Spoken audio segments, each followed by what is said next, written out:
함께 읽은 말씀으로 하나님의 구원이라는 제목으로 하나님께서 우리에게 베푸실 은혜로 확인하는 시간 되기를 간절히 소원합니다. 원래 수요 예배는 히브리서 말씀을 나누고 계시죠. 저 역시도 새벽에 이제 운동하면서 황영태 목사님 말씀을 계속 듣고 있는데요. 제가 가장 위로를 받고 힘을 얻고 은혜 받는 말씀이 바로 히브리서 말씀이에요. 말씀을 통해서 제 본질이 어디에 있는지, 너무나도 연약한 인간이기 때문에 자기를 부인할 수 있는 실력이 안 되는 존재이기 때문에 늘 세상과 환경에 집중하게 되는데, 성경을 통해서 우리가 진정으로 바라봐야 할 곳은, 또 우리가 진정으로 집중해야 할 것은 땅의 것이 아닌 하늘의 것이라는 사실을 반복적으로 말씀 통해서 확인하고 있기 때문에 저 역시도 너무나도 큰 은혜 가운데 말씀을 함께 나누고 있습니다. 오늘 말씀은 저희 서울주은혜교회에 한 해 동안 붙잡은 말씀이에요. 이사야서 58장 11절 말씀이 저희가 한 해 동안 붙잡은 말씀이거든요. 여호와가 너를 항상 인도하여 메마른 곳에서도 내 영혼을 만족하게 하며 내 뼈를 견고하게 하리니 너는 물된 동산 같겠고 물이 끊어지지 아니하는 샘 같을 것이라. 이 말씀을 저희가 한 해 동안 붙잡으면서 말씀을 통해서 날마다 하나님의 은혜를 구하며 기도하고 있습니다. 그래서 오늘은 이 이사야서 58장 말씀의 배경에 대해서 함께 말씀을 나누길 원하고요. 그리고 금요 기도회 때는 이사야서 58장 11절의 말씀이 우리에게 어떻게 성취되었는지 확인하는 시간 되기를 간절히 소원합니다. 이사야서는 남유다의 타락과 죄를 지적하는 말씀이죠. 그리고 메시아를 예언하는 중요한 예언서예요. 특히 남유다는 르호보암 아래에서 다윗의 자손으로서 날마다 복음과 하나님을 온전히 섬기는 자의 삶을 살아가는 것이 마땅하죠. 반면에 여로보암이 이끌었던 북이스라엘은 브엘세반과 단에 베델과 단에 금송아지를 세워서 하나님을 섬기는 것이 아니라 우상 숭배하도록 종용하였어요. 근데 문제는 남유다가 북이스라엘을 따라하기 시작했다는 것이에요. 북이스라엘이 하는 그 우상 숭배가, 그 죄가 너무나도 매력적으로 보이게 되었던 것이죠. 그래서 남유다 역시 북이스라엘과 똑같이 우상 숭배하는 죄를 저지르게 되었어요. 그렇다면 우리가 구약의 성경을 통해서 확인할 수 있듯이 왜 이들은 하나님을 배반하고 우상 숭배를 할 수밖에 없었을까요? 그들은 하나님의 택한 족속이고 아브라함의 혈통이고 율법을 받은 민족이었음에도 불구하고 왜 가나안 땅에서 하나님을 버리고 하나님을 잊어버리고 우상 숭배하는 것에 빠져서 결국은 아수르와 바벨론에게 멸망되었을까요? 하나님의 실수에 있었을까요? 아니죠. 신명기서 8장 말씀을 보면 하나님께서는 미리 모세를 통해서 이스라엘 백성들에게 말씀하셨어요. 너희들이 가나안 땅에 정착해서 너희들의 그 구유에 소와 양이 풍성해지고 은금이 증식될 때, 흔히 너희들이 잘 먹고 잘 살 때 그 모든 것들을 너희 손으로 이루었다라고 착각하고 교만하여서 하나님을 잊어버릴까 염려한다고 신명기서 8장에 기록되어 있어요. 그리고 그들이 교만함으로 말미암아 하나님을 잊어버리게 된 그때 우상 숭배하기 시작했어요. 그 이유는 무엇이냐면은 당시 가나안 땅의 우상 숭배는 매우 직관적이었거든요. 어떤 분의 직관적이었냐면은 그들이 우상 숭배하는 이유는 하나였어요. 육신의 풍요였거든요. 풍요. 번성, 다상, 승리. 그것의 집합체가 바로 바알 우상이었죠. 그러다 보니까 그들은 가나안 땅에서 잘 먹고 잘 사는 것이 그들의 삶의 가장 큰 기쁨이었기 때문에 하나님의 율법을 지키고 제사를 드리고 하나님을 경외하고 하나님을 섬기는 것보다 우상 숭배하는 것이 더 기쁜 것이에요. 왜? 그들이 나에게 세상의 재물을 갖다 주거든요. 호세아서 말씀을 보면은 이스라엘 백성들을 향해서 이렇게 말해요. 너희들이 우상 숭배하는 이유는 그 우상들이 너희들에게 떡과 물과 포도주와 옷과 이런 것들을 주기 때문이라고 기록되어 있어요. 결국 그들이 원했던 삶은 하나님을 경외하고 섬기는 삶이 아니라 우상 숭배로 말미암아 세상의 풍요를 추구하는 삶이었다는 것이죠. 그렇다면 우리가 이 땅에 살아가면서 세상의 풍요와 세상의 어떤 잘됨과 세상의 그런 부분들에 우리가 완전히 배제하면서 살아야 될까요? 아니면 우리가 이 땅에 살아가면서 오직 하나님만 섬겨야 되는 그 개념은 무엇일까요? 저는 삶을 살아가면서 어떤 증거나 어떤 체험이나 어떤 제가 확신을 품을 만한 어떤 상황을 빚고자 했어요. 예를 들어서 예수 믿는 사람이 세상에서 잘 되면 그게 증거라고 생각했고, 예수 믿는 사람이 세상에 살면서 죽을 병에 걸렸는데 치유되면 그것이 증거라고 생각했고, 예수 믿는 사람이 기적적으로 발생하는 여러 상황들을 체험하는 것이 믿음이고 신앙이라고 생각했어요. 그래서 하나님께 그걸 구했죠. 하나님께 그것을 위해서 간절히 기도하며 그것을 두고 헌신했어요. 그런데 그런 체험을 하기도 했지만 그것이 저에게 증거가 될 수 없고 믿음이 될 수 없어요. 그 이유는 무엇이냐면 애초에 믿음이라는 건 세상 것과 다르기 때문이에요. 아니, 세상과 분류되기 때문이에요. 믿음은요, 예수를 믿는 것이에요. 저는 신앙생활하면서 가장 많이 놓친 부분이 무엇이냐면 바로 믿음이라는 부분이었어요. 왜 믿음을 놓쳤냐면은, 믿음을 첫째로 어떻게 놓쳤느냐, 내가 말씀을 이해하는 것이 믿음이라고 생각했어요. 이 말씀을 깨닫고 이 말씀을 제 스스로 제 지식으로 제 지각으로 알 수 있는 것이 믿음이라고 생각했죠. 그런데 이 말은 반대로 이해하지 못하면 믿음이 아닌 거예요. 그런데 믿음이라는 것 자체는 제가 이해하고 깨달아서가 아니라 믿어져서 깨달아지는 거더라고요. 우리 한번 생각해 봅시다. 우리는요, 예수님이 성육신으로 이 땅에 오셨던 사실을 믿어요. 근데 불신자들에게 한번 물어보세요. 이해 못해요. 어떻게 처녀를 통해서 예수님이 나올 수 있느냐? 우리는요, 예수님이 우리의 죄를 대신하여 십자가에 죽으셨다는 사실을 믿어요. 그러나 불신자들은 절대 믿지 못해요. 조롱하죠.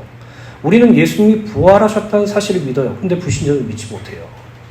성경을 보면 영접하는 자 곧 그의 이름을 믿는 자들에게 하나님의 자녀가 되는 권세를 주셨다 기록되어 있죠. 우리는 예수를 믿음으로 구원받았습니다. 그러면 우리가 이 땅에 살아가면서 우리의 삶의 목적과 방향은 무엇일까요? 이제 내가 육체 가운데 사는 것은 나를 사랑하사 나를 위하여 자기 자신을 버리신 하나님의 아들을 믿는 믿음 안에서 사는 것이라고 했어요. 믿음으로 사는 거죠. 우리가 이 땅에서 분명히 성경은 이긴 자라고 말하고 있잖아요. 근데 세상의 삶을 살다 보면은 이긴 자라고 말하기가 매우 부끄러울 정도로 힘들고 어려운 상황이 닥쳐 있어요. 근데 성경은 분명히 이겼다고 말하고 있어요. 그 이김의 근거가 예수가 하나님의 아들이심을 믿는 자마다 세상을 이긴다고 말하고 있어요.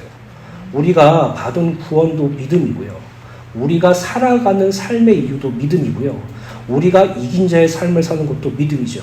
그럼 이 믿음은 무엇입니까? 예수님이 우리의 구원자가 되신다는 사실을 믿는 믿음. 예수님이 나의 주인이 되신다는 사실을 믿는 믿음. 예수님이 나를 위해서 이 땅에 오셨다는 사실을 믿는 믿음. 그 믿음이 전부예요. 다른 게 없잖아요.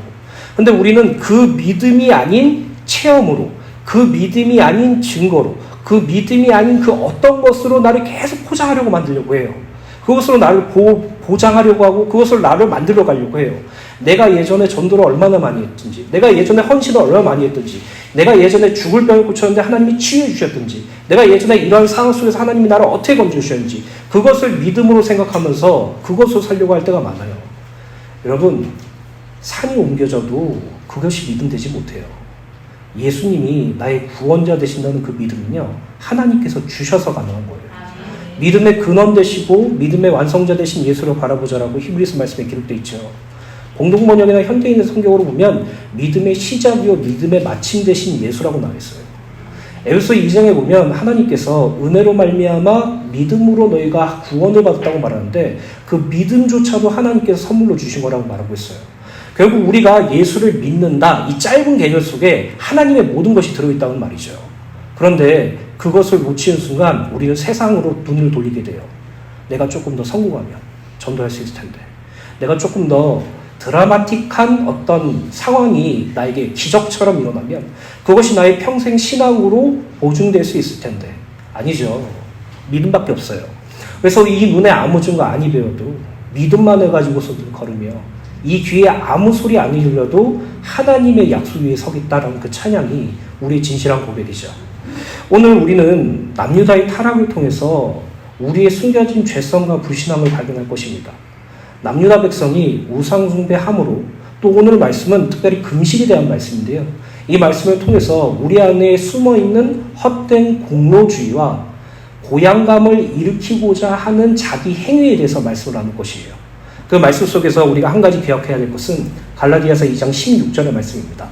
사람이 의롭게 되는 것은 율법의 행위로 말미암음이 아니요 오직 그리스도 예수를 믿음으로 말미암으니라. 오늘 저와 여러분들이 예수 그리스도를 믿음으로 말미암아 이 땅에서 온전한 신앙생활을 하게 되기를 간절히 소원합니다. 이사야가 선지자로 활동을 시작할 때 남유다에는 우시아가 왕으로, 북이스라엘은 여로보암 2세가 통치하고 있었어요. 그리고 당시 팔레스타인 지역에서 가장 강하고 영향력 있는 나라는 애굽과 아수르였죠. 당시 애굽은 왕조가 바뀌면서 내치에 치중하고 있었고 아수르 역시 내분으로 인해서 혼란스러운 상태였어요. 애굽과 아수르 두 강대국이 혼란을 겪고 있는 동안 북이스라엘과 남유다는 정치적으로 그리고 경제적으로 상당히 번영과 풍요를 누리게 되었죠. 당연한 거죠. 강대국들이 자기 할 일이 바쁜데 어떻게 다른 나라를 신경 쓸 수 있었어요. 그래서 그 당시 북이스라엘과 남유다는 세상적으로 번영과 풍요를 누리고 있었어요. 그러나 종교, 도덕적으로는 극도로 타락하여서 하나님을 떠나 우상 숭배가 만연했던 참담한 시대였죠. 이때 이사야는 이스라엘을 향한 하나님의 두려운 심판을 전하는 동시에 이스라엘의 유일한 소망인 메시아를 선포하여 하나님 나라, 교회의 완성된 모습을 소개하고 있어요. 그리고 이사야의 이름의 뜻은 여호와는 구원이라는 뜻이죠. 그래서 제가 저희 교회는 재작년에 호세아서 말씀을 함께 나누었거든요.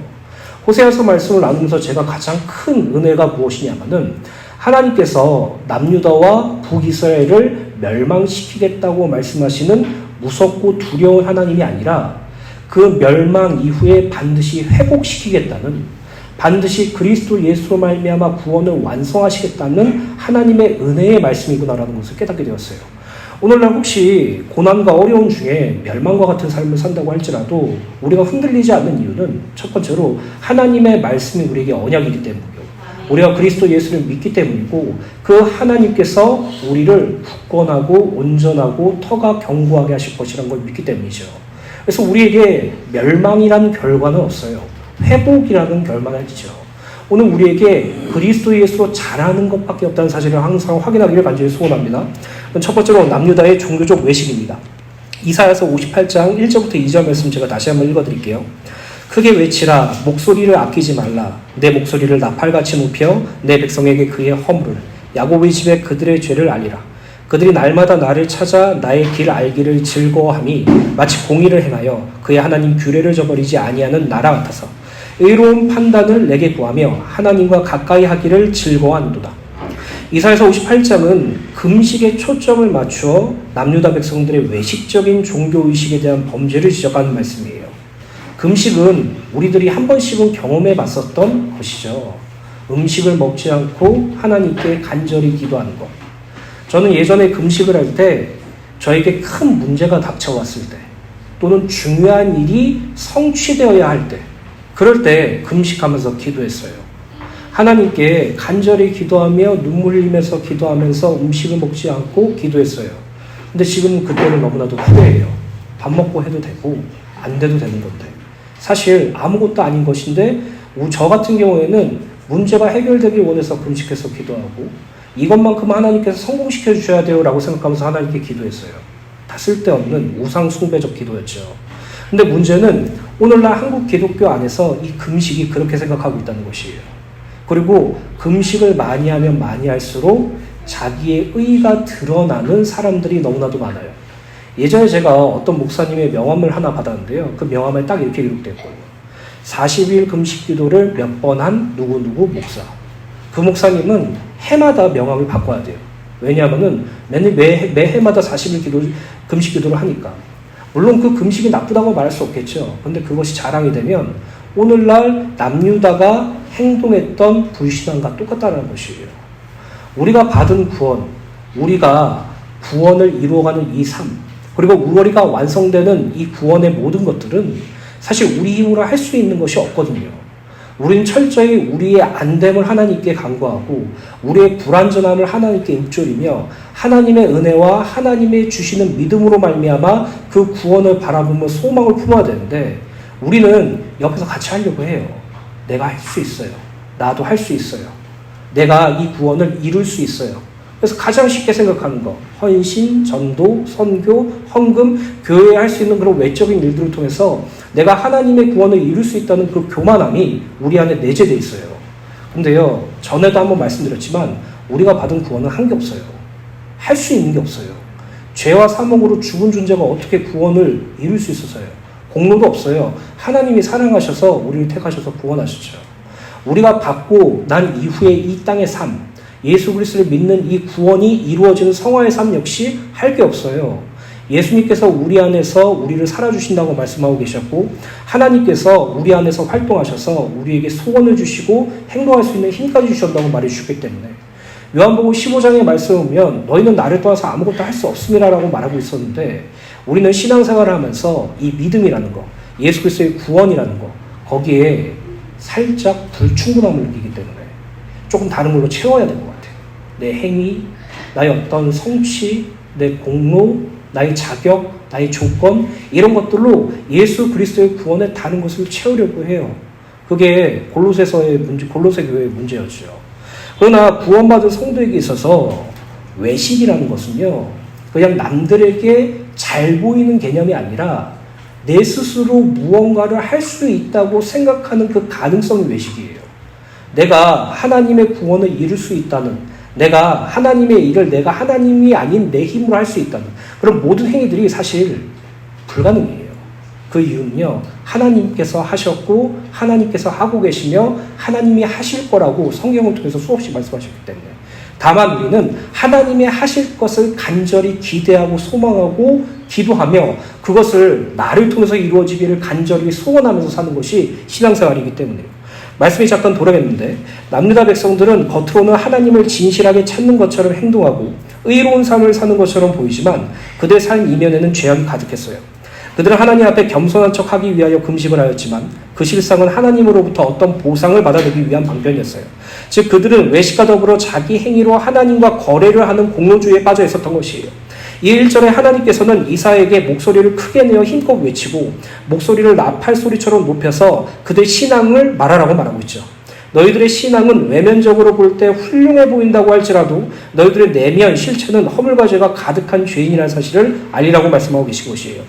2절을 언뜻 보면 당시 남유다 백성들은 실제로 여호와 하나님을 진심으로 추구하고 의를 행하고 하나님의 뜻을 알고자 열망하며 하나님이 판단하시기에 완전한 삶을 살았던 것처럼 보이는 것처럼 보이지만, 그들은 외적인 측면에서 하나님께 대한 열심이 있는 것처럼 보였을 뿐이지 그들의 내면은 육신의 쾌락을 탐하고 하나님 앞에서 죄악된 삶을 살았어요. 그들은 자기 행위를 신앙에 접목하여서 하나님 앞에서 완전하고 깨끗하다는 착각에 빠져 있었던 것이에요. 이들은 이렇게 생각했어요. 우리가 하나님께 제사 드리잖아. 죄 용서 받았어.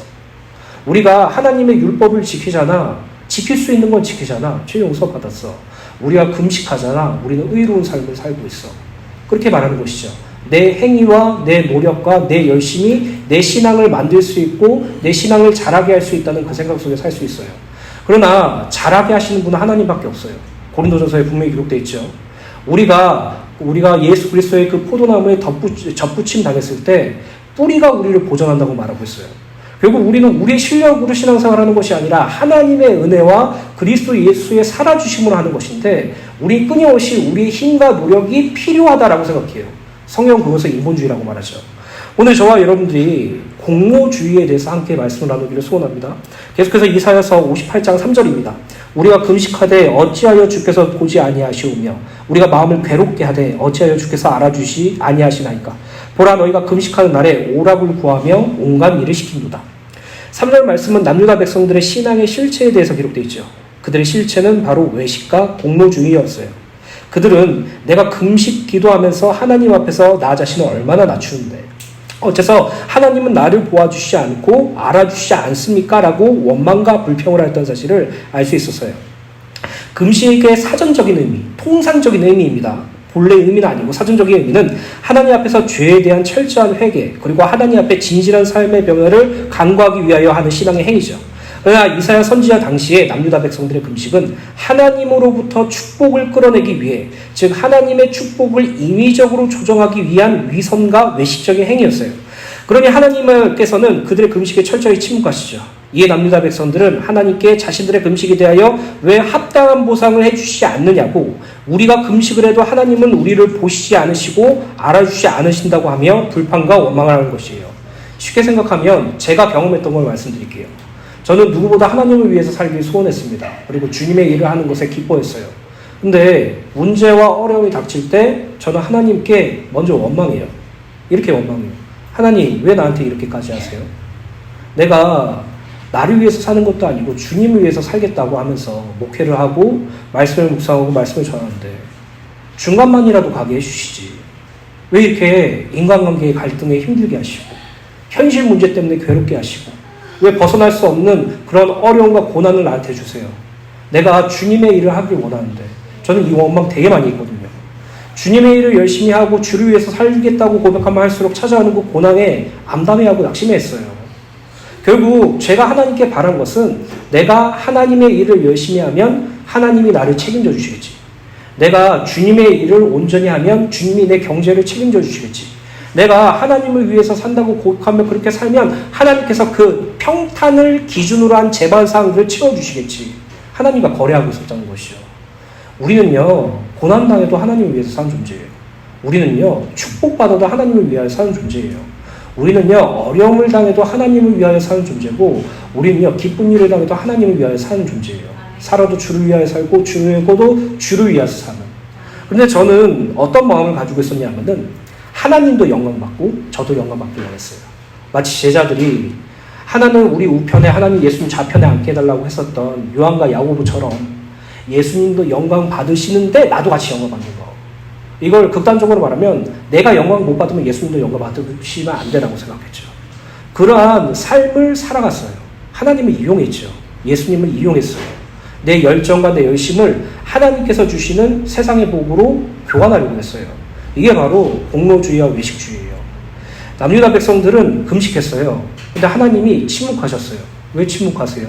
내가 이렇게 굶주리고 있는데, 내가 이렇게 굶으면서 하나님께 기도하고 있는데 왜 우리를 돌아봐 주지 않으세요? 왜 우리를 축복해 주지 않으세요? 내가 이만큼 했잖아요. 이만큼은 주셔야지. 내가 이렇게까지 했잖아요. 그럼 그 마음에 합당한 보상을 주셔야지. 라고 지금 남유다 백성들을 말하고 있는 거예요. 근데 그 금식은 하나님의 가증하다라고 말하고 있죠. 이사야서 58장 4절부터 5절입니다. 보라, 너희가 금식하면서 논쟁하며 다투며 악한 주먹으로 치는도다. 너희가 오늘 금식하는 것은 너희의 목소리를 상달하게 하려는 것이 아니니라. 이것이 어찌 내가 기뻐하는 금식이 되겠으며 이것이 어찌 사람이 자기의 마음을 괴롭게 하는 날이 되겠느냐. 그의 머리에 갈대를 숙이고 굵은 배와 재를 펴는 것을 어찌 금식이라 하겠으며 여호와께 연락될 날이라 하겠느냐. 4절에 하나님께서는 남유다 백성들이 금식을 하면서 논쟁하고 다투며 악한 주먹으로 친다고 말씀하고 계시죠. 이는 남유다 백성들이 단순하게 다른 사람에게 부당한 억압을 가하거나 가학행위를 저지르거나 폭력을 휘두른다는 의미를 넘어서 그들이 하나님 앞에 금식을 한다고 하나 그들의 실상은 죄 자체라는 것, 그리고 그 죄된 행위들을 당연하게 생각한다는 것, 또 죄를 사랑함으로 따르고 있다는 사실을 의미해요. 결국 그들의 금식은 하나님 앞에서 가증한 것으로 하나님께서는 그들의 금식에 응답하지 않으시겠다고 말씀하는 것이죠. 그래서 예수님께서 바리새인들을 향해서 이렇게 말씀하셨어요. 마태복음 15장 7절부터 9절입니다. 외식하는 자들아, 이사야가 너희에게 관하여 잘 예언하였도다. 일렀으되 이 백성이 입술로는 나를 공경하되 마음은 내게서 멀도다. 사람의 계명으로 교훈을 삼아 가르치니 나를 헛되이 경배하노다 하였느니라 하시고. 그리고 남유다의 백성들은 자기 자신을 위한 우상숭배를 했어요. 하나님과 교환하고 거래하려는 등과 교환적 삶을 살았죠. 내가 이만큼 하고 내가 이만큼 보여줬으면 하나님도 나한테 이만큼 응답해 주시고 하나님도 나한테 이렇게 해주셔야 돼요. 내가 이 땅에 살면서 외적인 모습으로 하나님을 온전히 섬기는 것이 전부인 것처럼 그렇게 삶을 살았다는 것이죠. 가능성이 없어요. 그리고 이 모습은 오늘날 우리의 모습과도 동일합니다. 죄와 사망으로 점철되고 구원받았으나 땅의 것에 나도 모르게 쏠려 나가버리는, 땅의 것에 나도 모르게 매력을 느끼게 되는, 주를 위해서 사는 것보다 나 자신을 위해서 살고자 하는 욕망이 우리 안에도 있잖아요. 하나님을 위해서 그리스도에서의 복음으로 살려고 하는 그런 것보다 육신의 법이 더욱더 좋을 때가 있어요. 그게 사도 바울이 로마서 7장에 자기 자신을 가리키며 괴로워했던 그 고백이죠. 우리에게도 동일하게 있다는 말이죠. 그렇다면 하나님이 원하는 금식은 무엇일까요? 그냥 배 곰고 하나님께 회개하고 하나님 말씀 잘 따라가는 것, 그것이 금식의 참된 의미일까요? 사실 이스라엘 백성들은 한 해에 한 번만 금식하도록 하나님께서 제정하셨어요. 레위기서 16장 29절서부터 31절 말씀 읽어드릴게요. 이것이 금식의 참된 의미입니다. 너희는 영원히 이 규례를 지킬지니라. 일곱째 달 그 달 10일에 너희는 스스로 괴롭게 하고 아무 일도 하지 말되 본토인이든지 너희 중에 거류하는 거류민이든지 그리하라. 이날에 너희를 위하여 속죄하여 너희를 정결하게 하리니 너희의 모든 죄에서 너희가 여호와 앞에 정결하리라. 이는 너희에게 안식일 중에 안식일인즉 너희는 스스로 괴롭게 할지니 영원히 지킬 규례라. 여기 보시면 괴롭게 할지라라고 한 말씀은 바로 금식하라라는 말씀이거든요. 그리고 이 말씀의 의미는 속죄일을 의미해요. 속죄일이란 대제사장이 자신과 이스라엘 온 백성을 위해 국가적인 속죄를 드린 날이죠. 이 날에는 2마리의 염소를 취해서 제회로 뽑아 한 마리는 하나님께 속죄 제물로 드리고 다른 한 마리는 아사셀 염소로 광야로 추방하였어요. 이는 이스라엘 백성의 죄를 짊어지고 가는 것을 의미를 지니죠. 이 속죄일 날에 대제사장은 1년에 한 차례만 들어갈 수 있는 지성소에 희생의 피를 가지고 들어갈 수 있었고 이날 모든 이스라엘 백성들은 노동을 금하고 금식하며 철저하게 자기의 죄를 슬퍼해야 되겠어요. 그렇다면 왜 하나님께서는 이 속죄일에 다른 것도 아니고 금식을 명령하셨을까요? 당시에 바리새인들이 날과 절기를 자기 마음대로 바꿔서 내가 더 많이 금식하면 하나님께서 기뻐하실 거야 라고 생각하면서 했지만 사실 율법에 속죄일 날만 금식하라고 말씀하셨거든요. 그렇다면 하나님께서 왜 금식하라고 말씀하셨을까요?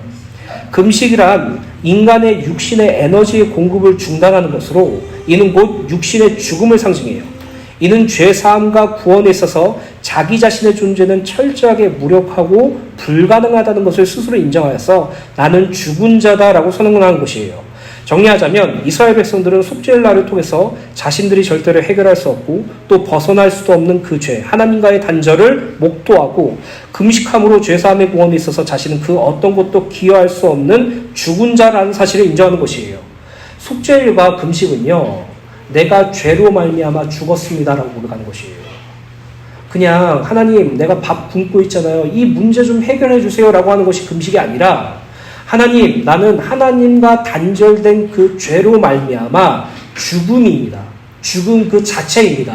그 어떤 것도 할 수 없는 존재입니다. 그러나 하나님께서 염소의 피, 곧 하나님께서 허락하신 속죄 제물을 통해서 내 죄가 용서되었음을 믿기를 원합니다. 장차 오실 그리스도 예수께서 메시아께서 이 모든 구원을 완성하실 것을 소원합니다라는 것이에요.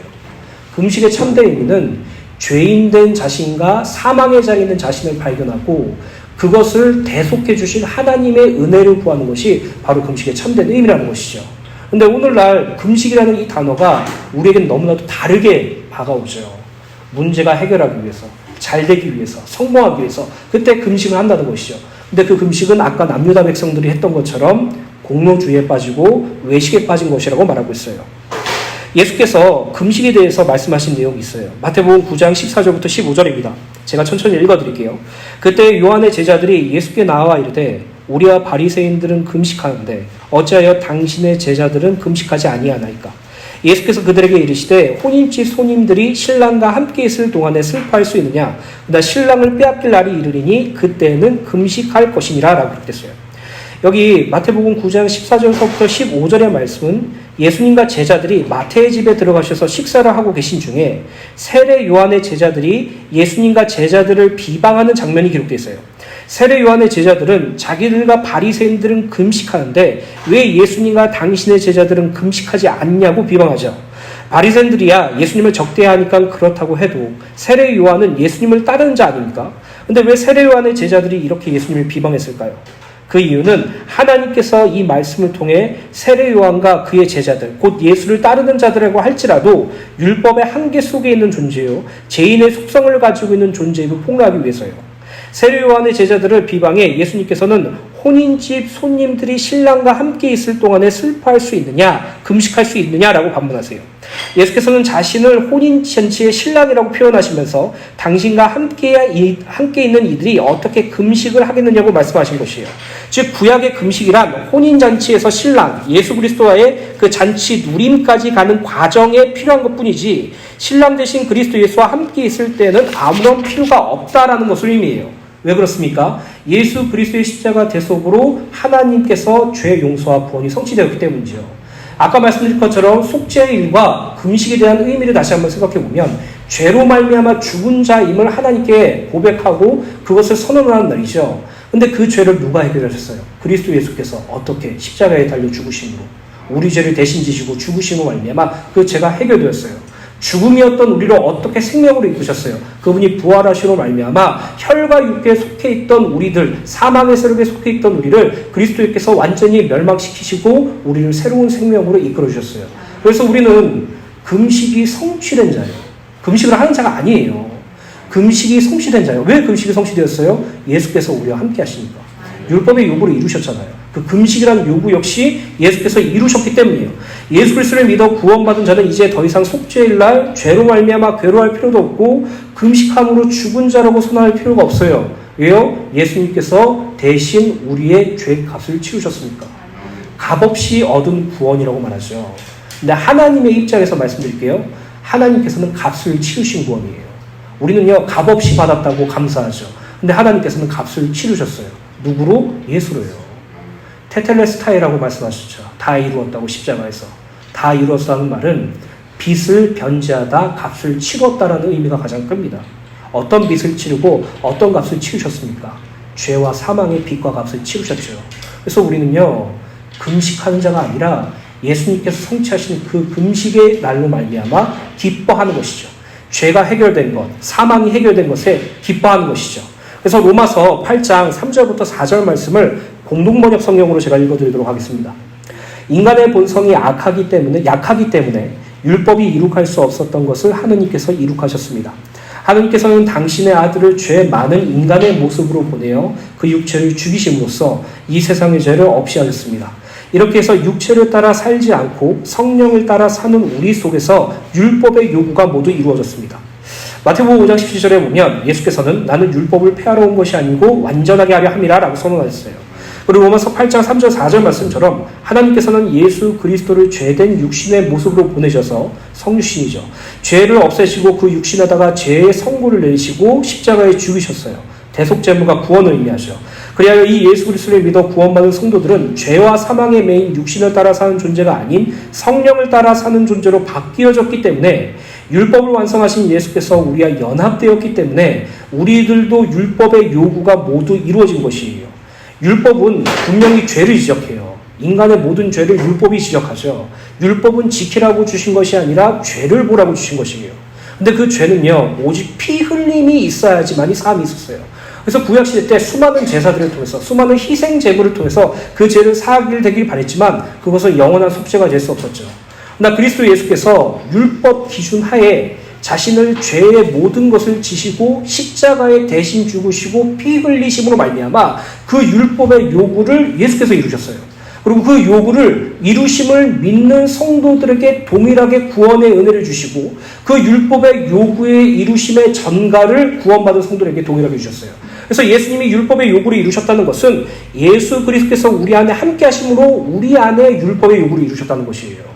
말씀을 지켜야 된다. 율법을 지켜야 된다. 금식을 해야지 구원받는다. 할례를 행해야지 구원이 이루어진다. 하나님의 말씀을 지키지 않으면 구원이 빠그러진다. 그거 다 거짓말이죠. 왜요? 율법의 요구를 예수님께서 이루셨거든요. 어디서? 십자가에서. 그분이 어디 계셔요? 우리 안에. 우리 안에 연합되어서 우리를 살아주시고 계신다고 말하고 있죠.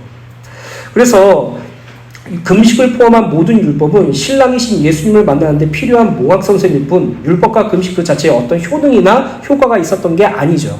금식을 해서 그들의 죄가 대속된 것이 아니라 예수 그리스도의 십자가로 죄가 대속된 것이에요.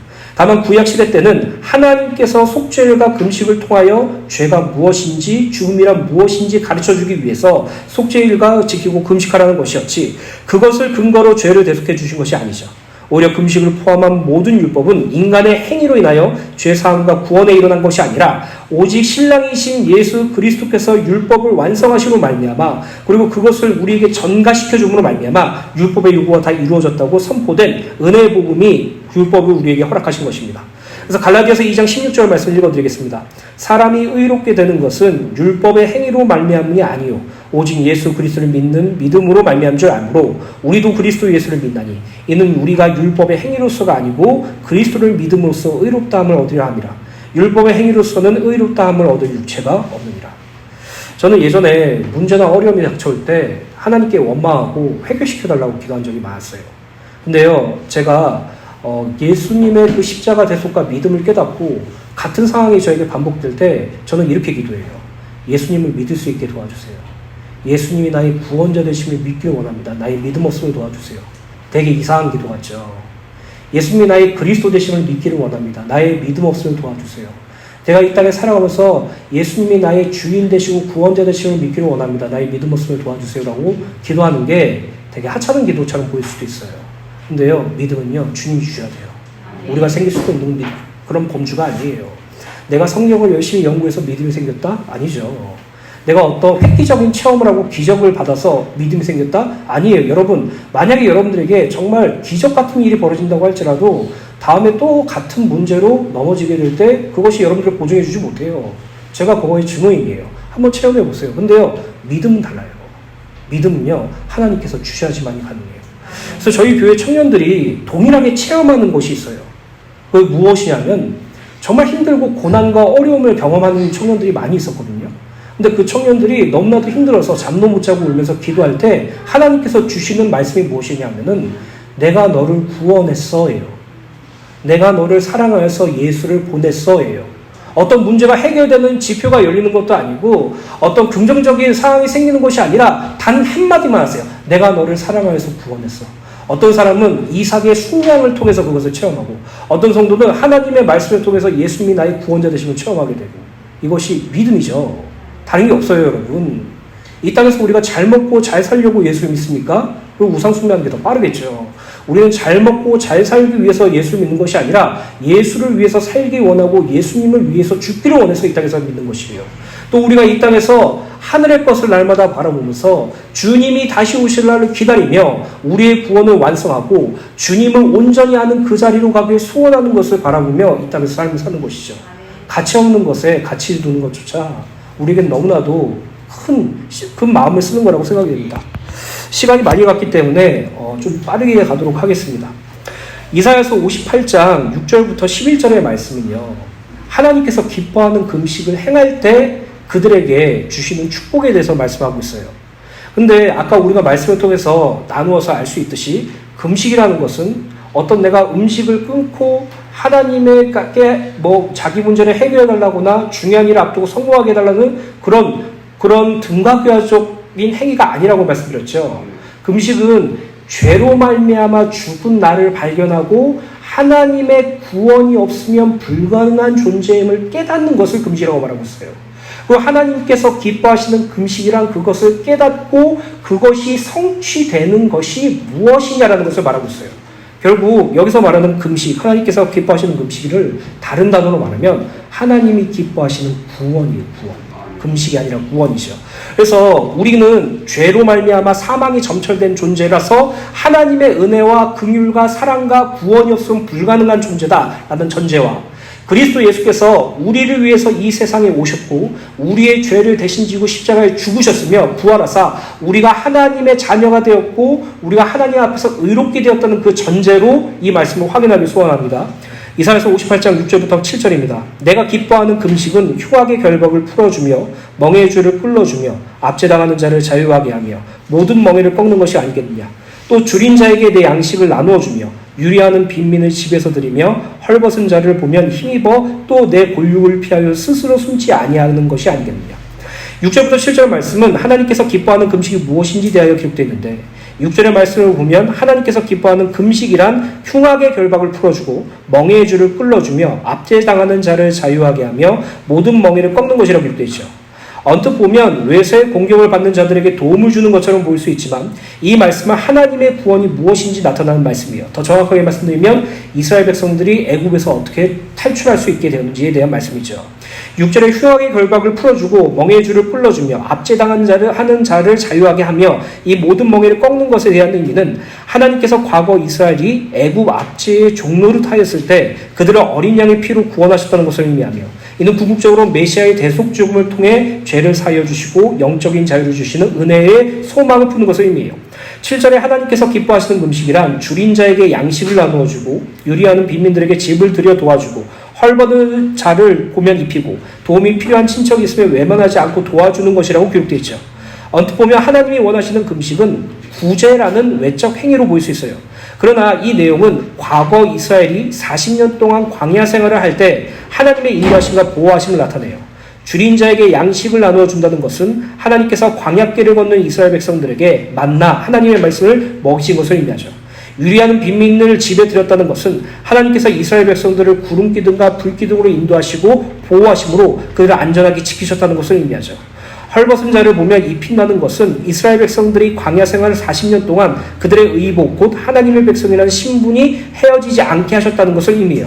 마지막으로 골육, 친척을 외면하지 않고 도와준다는 것은 하나님께서 당신의 자녀된 이스라엘을 끝까지 외면하지 않으시고 보살피시고 인도하셔서 마침내 가나안 땅에 들이게 하셨다는 사실을 밝혀요. 그리고 하나님께서 기뻐하는 금식이란요, 그리스도 예수로 성취되었다는 것을 우리는 확실하게 알죠. 그분이 우리를 죄와 사망에서 건져내서 그의 사랑하는 아들의 나라로 옮기신 것, 그것이 하나님이 기뻐하는 금식이고 그 금식을 성취하신 구원, 곧 그리스도 예수의 구원이라는 것이에요. 그래서 예수 그리스도로 말미암아 구원받은 성도들이 받은 축복이 이사야서 58장 8절부터 11절까지입니다. 오늘은 10절까지 말씀을 확인하겠습니다. 8절 9절입니다. 그리하면 내 빛이 새벽같이 비칠 것이며 내 치유가 급속할 것이며 내 공의가 내 앞에 행하고 여호와의 영광이 내 뒤에 호위하리니 내가 부를 때는 나 여호와가 응답하겠고 내가 부르짖을 때는 내가 여기 있다리라. 만일 내가 너희 중에서 멍에와 손가락질과 허망한 말을 제하여 그리고 8절부터 11절의 말씀은 애굽에서 종노릇 하던 구원하신 하나님, 광야 생활 속에서도 인도하신 하나님, 그리고 장차 오실 메시아를 통하여 온전한 죄사함의 구원과 하나님 나라의 완성을 노리는 금식을 행할 때 하나님이 주시는 놀라운 축복에 대하여 예언하고 있어요. 또한 이 말씀은 예수 그리스도로 구원받은 성도들에게 완전하게 성취된 말씀이죠. 이 말씀은 우리가 추구해야 할 말씀이 아니라 그리스도로 말미암아 성취되었다는 사실을 기억하시면서 확인하기를 소원합니다. 8절의 축복들을 하나씩 살펴보십시다. 먼저 내 빛이 새벽같이 비칠 것이여란 생명의 빛 대신 그리스도께서 우리와 함께 하심으로 흑암과 어둠에 그리스도의 빛을 비추는 빛의 삶을 삶는 것을 의미하죠. 내 치유가 급속할 것이며란 새 생명으로서 회복을 의미하며 이는 성도와 그리스도 예수와 함께 죽고 부활함으로써 말미암은 새로운 피조물로서의 삶을 의미해요.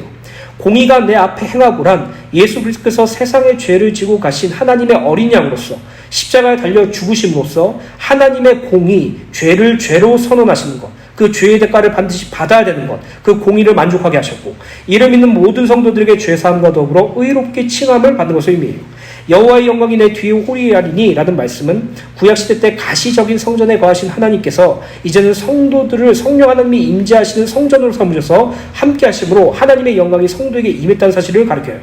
구절을 보면 성도가 하나님께 기도할 때 그 기도에 반드시 응답하고 기록되어 있는데 요한복음 13장 13절에 이렇게 기록되어 있죠. 너희가 내 이름으로 무엇을 구하든지 내가 행하리니 이는 아버지로 하여금 아들로 말미암아 영광을 받으시게 하려 함이라.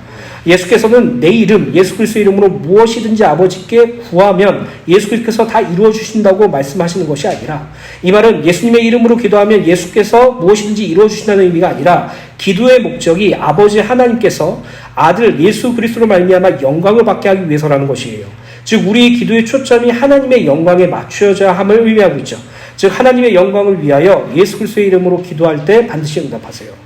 이사야서 58장 10절 말씀입니다. 줄인 자에게 내 심정이 동하며 괴로워하는 자의 심정을 만족하게 하면 내 빛이 흑암 중에서 떠올라 내 어둠이 낮과 같이 될 것이며 10절 말씀은 9절에 만일 내가 너희 중에서 멍에와 손가락질과 허망한 말을 제어버리고와 연결된 말씀이에요.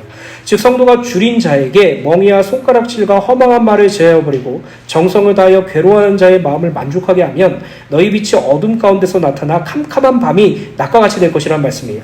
여기서 줄인 자에게 심정이 동하며 괴로워하는 자의 심정을 만족하게 하면에서 심정이란 단어를 원어로 보면 영혼을 의미해요.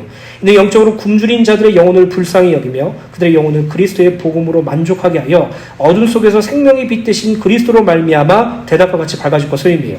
정리하자면 성도는 영적으로 줄인 자들을 불쌍히 여기며 예수 그리스도의 복음을 증거함으로써 죄의 멍에를 제하여 버리게 하고 정죄와 조롱의 손가락을 제하여 버리게 하며 죄악으로 허망한 말을 제하게 하며 그들로 영혼이 만족되게 하는 그리스도의 빛을 비추는 삶을 사는 자로 세우셨죠. 무엇으로요? 성령 하나님으로. 우리는 성령 하나님으로 말미암아 그리스도 예수의 증인이 되었다는 말이죠. 디도서 3장 5절부터 7절입니다. 우리를 구원하시되 우리가 행한 바 의로운 행위로 말미암지 아니하고 오직 그의 긍휼하심을 따라 중생의 씻음과 성령의 새롭게 하심으로 하셨나니 우리 구주 예수 그리스도로 말미암아 우리에게 성령의 풍성히 부어주사 우리로 그의 은혜를 힘입어 하심을 얻어 영생의 소망을 따라 상속자가 되게 하려 하십니다. 결론입니다. 많은 내용을 나눴어요. 최대한 줄이려고 했지만 배경이라는 것, 문맥이라는 것을 연관시켜서 말씀을 준비하다 보니까 많은 말씀을 나눈 것 같습니다. 근데요, 결론은 하나예요. 예수님이 우리를 구원하셨어요. 이거예요. 이거밖에 없어요. 지난주에 저희 어머님이 주일날 응급실로 가셨어요. 저희 어머님의 상황을 대충 아시죠? 어머님이 대장암 말기 판정 받으셔서 항암 치료를 하셨는데 하나님께서 기적적으로 치료해 주셨어요. 의사 선생님도 이건 1% 아니 2%의 확률밖에 안 되는 거라고. 정말 대단한 거라고. 간까지 전이가 된 상태에서 생존기간이 2년이라고 말했는데 그렇게 항암을 하면서 치료가 돼서 그 대장에 있었던 그 종양까지 덜어내게 됐어요. 얼마나 기쁘고 행복해요. 근데 1년 뒤에 간에 또 종양이 생겼어요. 그리고 그 부분에 대해서 제가 예전에 와서 말씀을 드렸죠. 그래서 이번에 간 절제술을 해서 간을 한 3분의 1 정도만 남기고 다 잘라버렸어요. 그리고 나서 항암 치료를 하시는 중에 신장이 망가져 버렸어요. 그래서 응급실에 가셔가지고 투석을 해야 된다고 그러더라고요. 그래서 이제 목에다가 이제 투석을 하는 도관을 임시로 이렇게 하는데, 그래서 제가 일요일 주일날 가가지고 어머니를 봤는데 정말 너무 힘든 거예요. 어머니가 퉁퉁 부어 계시고 그 요독 증상으로 몸에 소변기가 안 빠져나가니까 너무 괴로워하시고 힘든 거예요. 그래서 수요일까지 제가 그 병원에서 어머니랑 같이 있었거든요. 제가 하나님께 기도할 때 어떤 기도했을까요? 원망했어요. 이렇게까지 하셔야 되냐고. 우리 어머니가 누구보다 주를 위해서 살기 소원하셨는데, 다른 사람들은 몰라도 우리 어머니만큼 하나님을 위해서 살기 소원하셨는데 왜 그렇게 괴로운 일을 주시냐고, 왜 그렇게 어려운 일을 주시냐고. 어머니한테 복음으로 말씀으로 힘도 못 줬어요. 그냥 옆에만 있어 드렸어요. 근데 어머님이 찬송을 들으시면서 계속 이 말만 하는 거예요. 예수 그리스도, 예수 그리스도. 찬양 들으면서 반복적으로. 근데 제가 그걸 보면서 하나님 앞에 회개했어요. 왜 회개했냐면은, 그치, 병 치유되는 게 문제가 아니지. 예수님을 고백하는 게 문제지.